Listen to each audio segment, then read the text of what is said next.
आगाह करने के लिए एक और खबर देंगे। मरहूम डॉक्टर आमिर लियाकत की नाजेबा वीडियो लीक करने का इल्जाम। अदालत ने मुल्जिमा दानिया शाह की दरख्वास्त जमानत मुस्तरद कर दी है। सेशन अदालत ने मुल्जिमा की दरख्वास्त जमानत पर फैसला सुना दिया। दानिया के खिलाफ आमिर लियाकत की बेटी की मुद्दत में मुकदमा दर्ज किया गया था।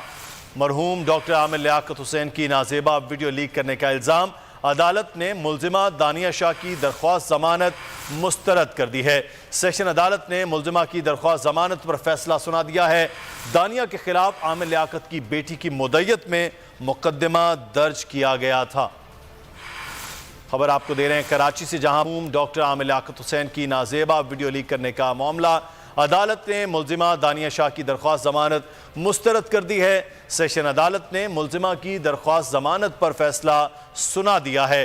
दानिया के खिलाफ आमिर लियाकत की बेटी की मुद्दत में मुकदमा भी दर्ज किया गया था।